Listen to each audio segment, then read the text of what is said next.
Of course, it's an opportunity for Bangladesh RMG industry. Same time, I'm equally worried. বাংলাদেশের একটা absolute advantage ছিল chip labour. কারণ আমি আজকে 18% রপ্তানি ওভারনাইট চেঞ্জ করে নিতে পারবো না। আপনি রাতারাতি এত বড় একটা ব্যবসাকে নিয়ে আসতে পারবেন না।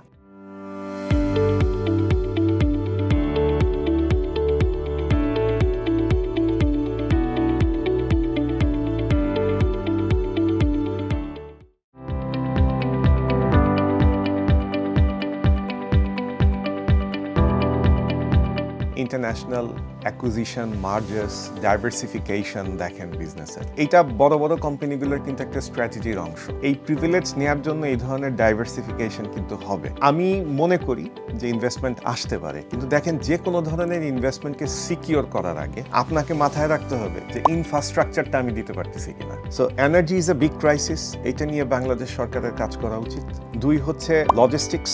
বাংলাদেশে যখন ট্রান্সশিপমেন্ট বন্ধ করে দিল ইন্ডিয়া, এখন আমরা কোত্থেকে মালে আরে শিপমেন্ট দেবো সেটাই জানি না। আমার রপ্তানি যেই হারে বাড়তেছে সেই হারে আমার ইনফ্রাস্ট্রাকচার নিয়ে চিন্তা করার একটা প্রয়োজন কিন্তু ছিল। আমাদের ডাইং ফ্যাক্টরিতে সপ্তাহে একদিন কয়েক ঘন্টা গ্যাস পাই। এখন আপনি বলেন আমার এই ইনভেস্টমেন্ট এইটা আমাকে যে রিটার্ন দেওয়ার কথা ছিল সেটা দিচ্ছে না। যেটা আমার স্ট্রেংথ ছিল সেটা আমার অক্ষমতায় বা দুর্বলতায় পরিণত হয়েছে। আমি আমার কম্পিটিটিভনেস হারাচ্ছি। একটা দেশে ইনভেস্টমেন্টকে এনশিওর অ্যান্ড সিকিউর করতে হইলে আপনাকে কিছু প্রয়োজনীয় জিনিস, অনুষঙ্গ, এই জিনিসগুলোকে কিন্তু আপনার সাপোর্ট গভর্নমেন্টের তরফ থেকে দিতে হবে, এনশিওর করতে হবে। আদারওয়াইজ এটা হবে না। ইনকিউবেশন প্রপার হইতে হবে। সময়ের সাথে সাথে আমার ডেভেলপমেন্টের জন্য 10 বছর পরে আমার কি চাহিদাটা তৈরি হচ্ছে ওইটার জন্য কিন্তু এখন থেকে আমাদের প্রস্তুতি নিতে হবে।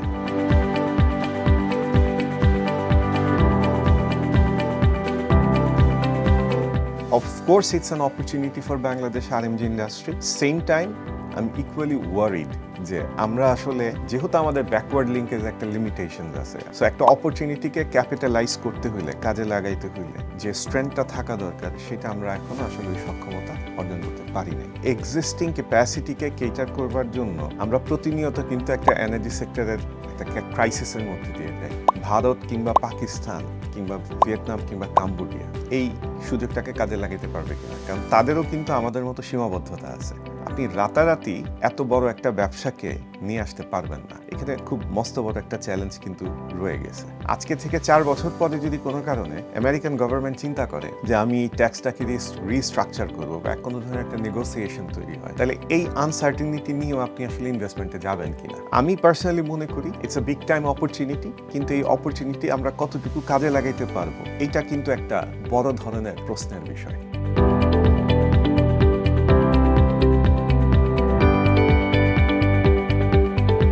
90 ডেইজের এই সিচুয়েশনটাকে ফেস করবার জন্য যেই ধরনের কন্টিনজেন্সি প্ল্যান, সেই ধরনের প্ল্যান ডেভেলপ করার জন্য 90 দিন যথেষ্ট না। আমি মনে করি আমাদের কিছু অ্যাডভান্টেজ আছে যেটাকে আমরা কাজে লাগানোর চেষ্টা করতে পারি।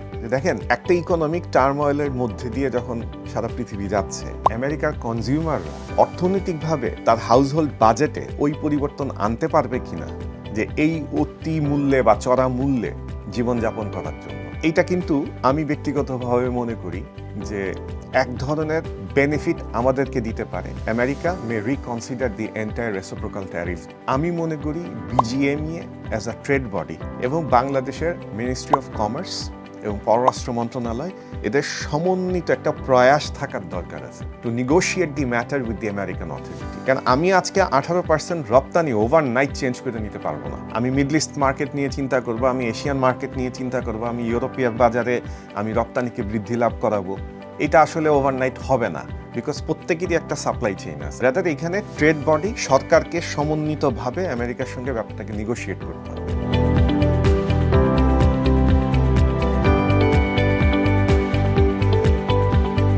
আমি একটা কস্ট স্ট্রাকচারের মধ্যে ব্যবসা করি। এখন হঠাৎ করে যদি আমার উপরে নতুন কস্টকে ইম্পোজ করা হয়, আমি ওই কস্টটাকে নিয়ে ব্যবসাটাকে টিকায় রাখতে পারবো কিনা। দেখেন, বাংলাদেশের গার্মেন্টস সেক্টরটা ডেভেলপ করছিল বিকজ বাংলাদেশের একটা অ্যাবসোলিউট অ্যাডভান্টেজ ছিল চিপ লেবার। ইফিসিয়েন্সিকে দিয়ে যদি আপনি এই জিনিসটাকে ফ্যাক্টরিং করেন, তাহলে আমরা এই মুহূর্তে কমপ্লিটলি এই বেনিফিটটা হারাই ফেলছি। আমরা we are not cheap labour. এই ধরনের একটা পরিস্থিতিতে আপনি যতগুলা কস্ট সেন্টার আমার ঘাড়ে চাপাবেন, আমি ততই কিন্তু বাজার থেকে বাইরে করব। ফলে পুরো ইন্ডাস্ট্রির জন্য এটা একটা নতুন ধরনের চ্যালেঞ্জ। আমি মনে করি যে কোনো ধরনের কস্টকে ইম্পোজ করার আগে অল্টারনেট কিছু চিন্তা ভাবনা করার দরকার আছে। আপনি রাতারাতি আইসে একটা জিনিস ইম্পোজ করলে ওই বার্ডেনটা নেওয়ার মতো সক্ষমতা ওই গ্রুপটার আছে কিনা এটা বিবেচনার দরকার। এটা এখানে করা হয় নাই। এই কঠিন পরিস্থিতি থেকে প্রচুর স্মল অ্যান্ড মিডিয়াম এন্টারপ্রাইজ কিন্তু ঝরে যাবে। আমরা ফরেন ইনভেস্টার আনার চেষ্টা করতেছি, কিন্তু নিজেদের ইন্ডাস্ট্রিকেই আমরা যদি সাপোর্ট দিতে না পারি, তাদের জন্য যদি একটা লাইফ লাইন তৈরি করে দিতে না পারি যেখানে আসলে ইনকিউবেশন হবে। সবাই তো ছোট থেকে বড় হয়, ছোট থেকে বড় হওয়ার ওই পরিবেশটা কিন্তু আপনাকে রাখতে হবে।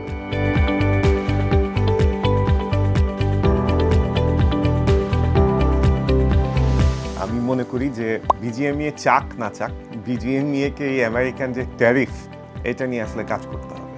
অ্যাজ এ ট্রেড বডি সরকারের সঙ্গে বাংলাদেশের একটা শক্ত নেগোসিয়েশনে যাইতে হবে, যেন সমন্বিত প্রয়াস নিয়ে এই জিনিসটাকে ব্যালেন্স আউট করতে পারে for the survival of the industry. এইটা বিজিএমইএ এর নতুন বোর্ডের কাছ থেকে এটা আমরা এক্সপেক্টও করি এবং এটা করতেই হবে, এটাকে বাইপাস করার কোনো সুযোগ নাই। গ্লোবাল সাস্টেনেবিলিটি নিয়ে আমরা যে প্রসেসের মধ্যে দিয়ে রান করতেছি, এই জিনিসটার ক্ষেত্রেও আমাদের আসলে একটা রোডম্যাপ হওয়ার দরকার আছে। বিজিএমইএ এর পক্ষ থেকে ব্যাপকভাবে উদ্যোগ নেওয়া দরকার।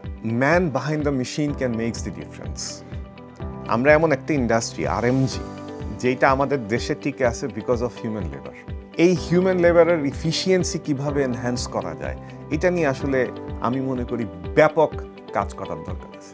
এই জায়গাটা সবসময় নিগৃহীত। মিড ম্যানেজমেন্ট থেকে I am not talking about only operators, I am also talking about the mid management, যারা ফ্যাক্টরিটা রান করে। Human capital truly can make the difference. আরেকটা এডিশনাল পয়েন্ট যেটা, সেটা হচ্ছে যে সার্বিকভাবে ডিজিটাইজেশন বা ডিজিটাল যে ইনিশিয়েটিভগুলো আছে সেইটা এবং কমপ্লায়েন্স, এই জায়গাগুলোতে বিজিএমইএ ফোকাস করতে হবে। দেখেন, I am not talking about by imposing laws. আমি মনে করি যে বিজিএমইএ হাতে হাত মিলায়া ফ্যাক্টরিগুলোকে নিয়ে সামনে আগাইতে হবে। অ্যাজ আ ট্রেড বডি এটা তার দায়িত্ব।